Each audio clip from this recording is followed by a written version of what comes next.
Hare Krishna Prabhu. Maharaj is on mute. Thank you, Mataji. So Maharaj is starting from the 7th chapter, first verse. Oh, okay, Prabhu. Thank you. Is that right? Yes, Prabhu. Okay. Hare Krishna, can you hear me now? Yes? Maharaj. Okay. So today we're hearing chapter 7 of the Srimad Bhagavad Gita, Knowledge of the Absolute, text number 1. Shri Bhagavan Uvacha, Maya Shakta Manakparta, Yogam Yunjan Madasraya, Asamsayam Samagram Mam, Yata Gyasya Sita Shrinu. And this verse says, the Supreme Personality of Godhead said, now hear, O son of Prita, how by practicing yoga in full consciousness of me, with mind attached to me,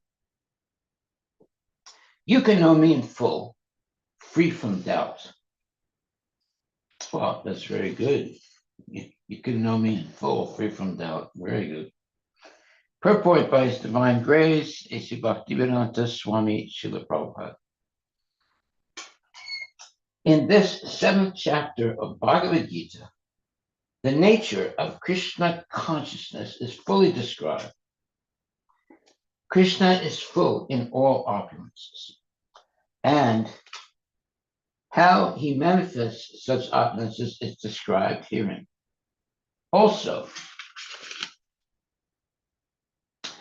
4 kinds of fortunate people who become attached to Krishna, and 4 kinds of unfortunate people who never take to Krishna are described in this chapter.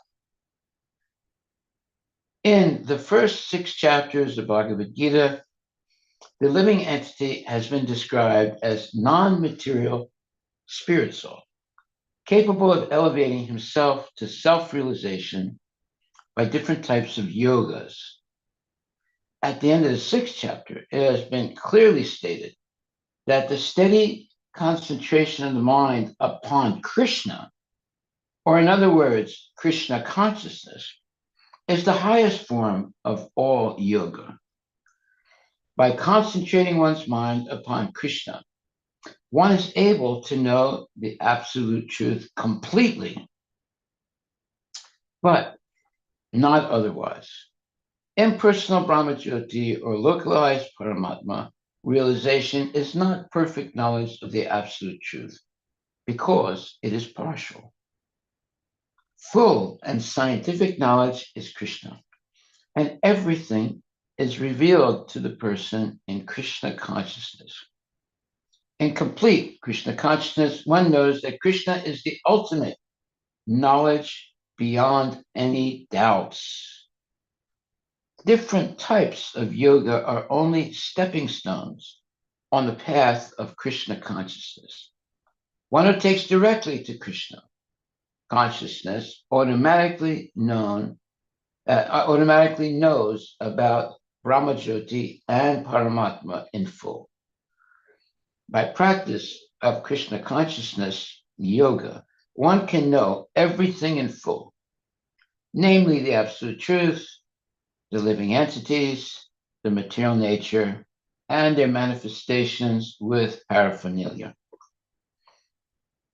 One should therefore begin yoga practice as directed in the last verse of the 6th chapter.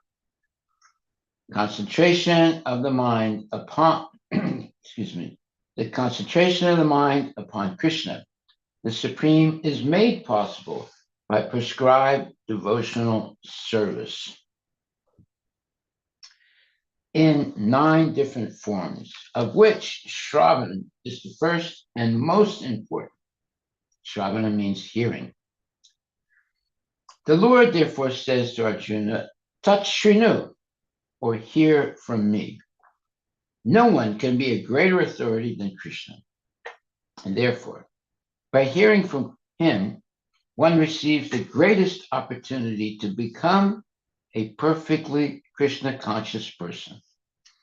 One has therefore to learn from Krishna directly or from a pure devotee of Krishna, and not from a non-devotee upstart puffed up with academic education. In the Srimad Bhagavatam, this process of understanding Krishna, the supreme personality of Godhead, the absolute truth, is described in the second chapter of the first canto as follows.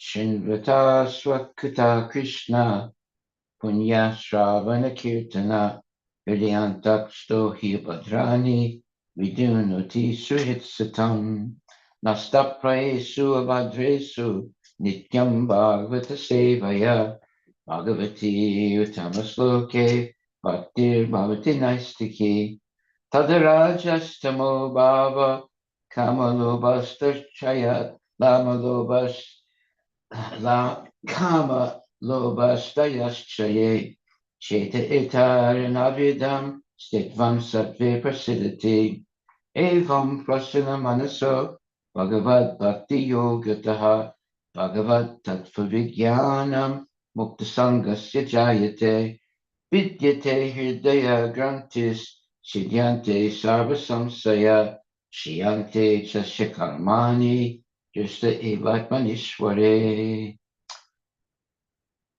To hear about Krishna from Vedic literatures or to hear from him directly through the Bhagavad Gita is itself righteous activity. And for one who hears about Krishna, Lord Krishna, who is dwelling in everyone's heart, acts as a best wishing friend and purifies the devotee who constantly engages in hearing of him. In this way, a devotee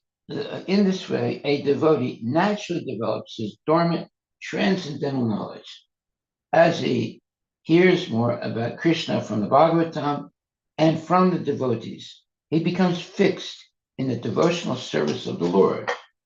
By development of devotional service, one becomes freed from the modes of passion and ignorance, and thus material lusts and avarice are diminished. When these impurities are wiped away, the candidate remains steady in his position of pure goodness, becomes enlivened by devotional service, and understands the science of God perfectly. Thus, Bhakti Yoga severs the hard knot of material affection and enables one to come at once to the stage of a samsayam samagram, understanding of the supreme absolute truth, personality of Godhead. This is a quote from Srimad Bhagavatam 1.2.17-21. Therefore, only by hearing from Krishna or from his devotee in Krishna consciousness can one understand the science of Krishna. Hare Krishna, Krishna Krishna, Hare Hare. Hare Rama, Rama Rama, Hare Hare. So these 1, 2, 3, 4, 5 verses are very important. Shinvata Swakata Krishna Punya Shravana Kirtana Hridyantaksto Hibadrani Vidunnoti Suhitsatam Nasta Preso Bhadresu Nityam Bhagavata Sevaya Bhagavati Tamasloke Bhaktir Bhavati Naistiki Tadarajas Tamo Bhava Kamalobadayas Chaye Cheta Etaranabhidam Stifam Sattve Prasidati Evam Prasana Manaso Bhagavad Bhakti Yogataha Bhagavad Tattva Vijnanam Muktasangas Shijayate Vidyate Hridaya Grantis Chidyante Sarva Samsaya Shiyante Chasyakarmani Drishta Evat Manishware. To hear about Krishna from Vedic literatures or to hear from him directly through the Bhagavad Gita is itself righteous activity. And for one who hears about Krishna, Lord Krishna, who is dwelling in everyone's heart, acts as a best wishing friend and purifies the devotee who constantly engages in hearing of him. Now that is extremely, extremely important statement. Why? Because God, or Krishna, is situated in our heart. And when he sees and hears that we have an interest in him, he takes a serious interest in us. Therefore, it says, Lord Krishna, who is dwelling in everyone's heart, acts as a best wishing friend and purifies the devotee who constantly engages in hearing of him. In this way, a devotee naturally develops his dormant transcendental knowledge. As he hears more about Krishna from the Bhagavatam and from the devotees, he becomes fixed in the devotional service of the Lord. By development of devotional service, one becomes freed from the modes of passion and ignorance, and thus material lusts and avarice are diminished. Now that's very, very important. This lust and avarice, meaning greediness, are corrupting so many people in this world. So many people in this world are overwhelmed by lust and avarice, meaning greediness. And they can't control themselves. They want more money, more money, more money, more money, more money, more money, more money. And so this this type of culture has destroyed people's possibility to become Krishna conscious. Therefore, it's very important to give up material lusts and avarice. So lust means you have tremendous material desires that you cannot even control. They're controlling you, the material desires. And then avarice means you become very, very, let's say, determined to have unlimited sense gratification. So, with this lust, which is unlimited, and this avarice, which is unlimited, everyone is running around completely in illusion, trying to make more money and trying to have as much sense gratification as possible. And it's destroying people's lives. Obviously, it destroys their possibility of becoming Krishna conscious because of this lust and avarice.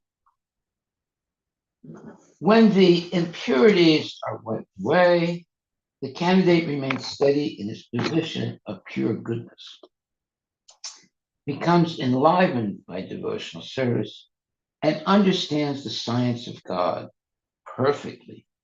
Thus, Bhakti Yoga severs the hard knot of material affection and enables one to come at once to the stage of asamsayam samagram, understanding of the supreme absolute truth, personality of Godhead. Srimad Bhagavatam 1.2.17-21. Therefore, only by hearing from Krishna or from his devotee in Krishna consciousness can one understand the science of Krishna. So when it says science, what does he mean by that, science? It means that it's something that is already proven to be true and in every different frame of existence. It's true in America, it's true in Japan, it's true in Europe. Therefore, it's science. It's not that it's only true in America, but not true in Europe. It's true everywhere. Therefore, it's a science. But Krishna consciousness, the science is true everywhere in the material world and the spiritual world. Okay, so therefore, only by hearing from Krishna or from his devotee in Krishna consciousness can one understand the science of Krishna. So why does it say the science of Krishna? Why doesn't it say the knowledge of Krishna? Because this is not mundane knowledge. This is science. Science is a real science is something that's true in every frame of existence. It's true in the heavenly planets. It's true in the middle planets. It's true in the lower planets. It's true in the spiritual planets. So it's a science. It's valid. It has validity in all frames of existence. That's real science. It's not that it's only true here, but not there. That would not be science. That would be some kind of a theory. But real science is true in all frames of existence. Therefore, only by hearing from Krishna or from his devotee in Krishna consciousness can one understand the science of Krishna. So this is not speculation. This is science. That means it's valid in all frames of existence. It's not like, well, it's only true in this particular area, but not in other areas. Then it wouldn't be science. But real science is true everywhere, in the material world and the spiritual world. Okay, are there any questions? Are there any questions?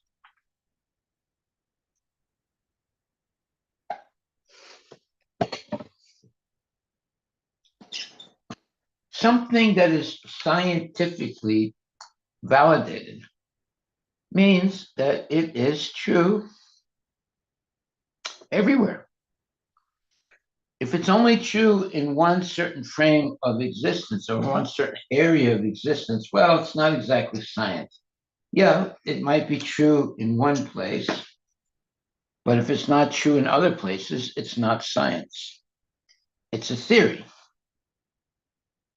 But science is something that is validated everywhere.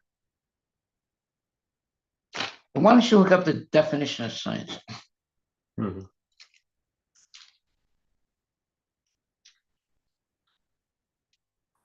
What is the definition of science?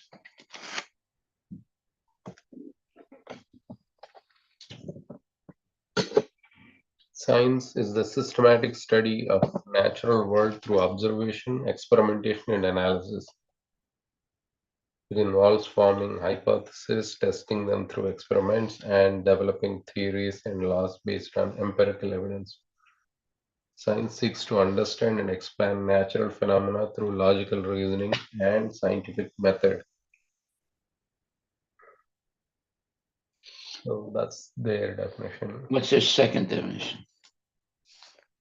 Is there a second definition? See, I don't see, but I'm gonna ask.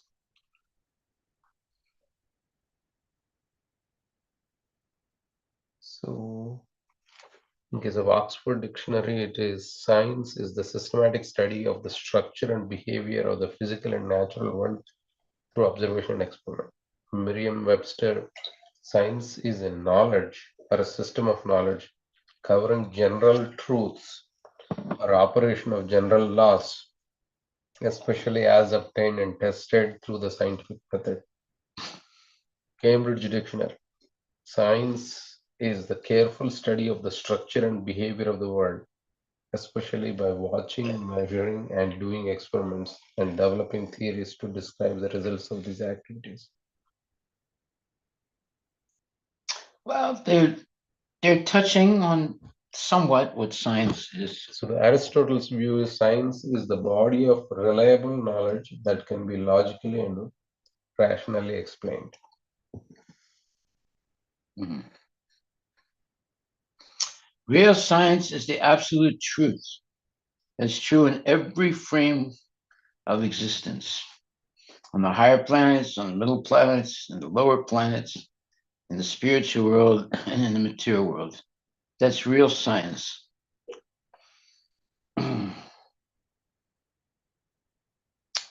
And therefore, it's the absolute truth. These definitions that they're giving in the dictionary are limited concepts of science, not the full concept of science. Did they explain the Latin word for science or its origin?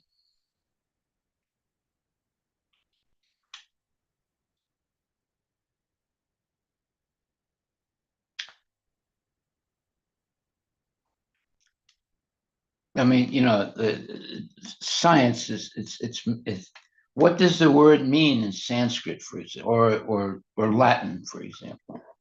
Yeah. Science, Latin is scientia, which means knowledge or to know. Knowledge or understanding. Latin root is sire, to know or to learn. To know, Or to learn. or to learn. Okay. Yeah, that's pretty good.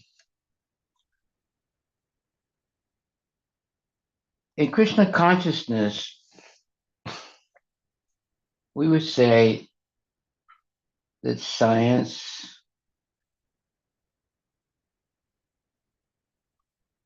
is knowing Krishna, the Supreme Personality of Godhead. That's real science. Yeah, I think the way to probably map the science here is that the process of knowing Krishna. Yeah. Right? Yeah. So the science Krishna of is Krishna, everything. Krishna is everything. But how do we know him? Is through systematic study of all these scriptures, and through Guru Parampara, we will be able to at least. Or you would know him from the bona fide statements of the acharyas. Yeah. Yeah. Yeah. Okay. So now we're going to go to text number 2.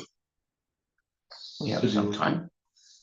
You wanted to go to the temple sometime? Yeah. We All right, do- we'll stop there. We'll stop there. Yeah. Okay. Yeah, I'm going to go to the temple. So science is actually understanding who is the Supreme Personality of Godhead. Because if you can understand who is the Supreme Personality of Godhead, you know everything. It's not that you only know about ants, or you only know about paint, or you only know about music or something like that. It's the knowledge of the ultimate truth. And what is that ultimate truth? It's knowing the Supreme Personality of Godhead, which leads to being liberated from the cycle of birth and death. That's real science. Why is there science? It's to find a way to immortality. That's how it started. It started first of all by alchemy. In the Middle Ages, they were trying to find some kind of elixir of immortality. So they were doing all kinds of experiments, alchemical experiments. But later on, but what was the purpose? The purpose was to find the elixir of immortality. But we have the elixir of immortality. It's chanting the Hare Krishna Mahamantra purely. I didn't get that. Could you try again? Yeah. So if you purely chant the names of Krishna and engage in devotional service, that's the highest science of the human body, human person. Because that's the segue. Look that word up, segue. Segue. That's the segue to the spiritual world.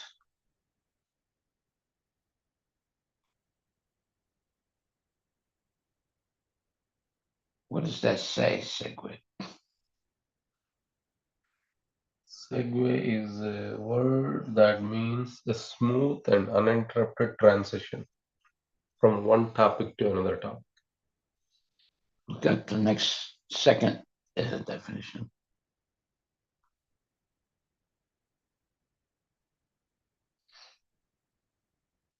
First used in music, referring to a continuous movement from one piece to another without a pause. Later adapted into general knowledge for transitions in speech, writing, and events.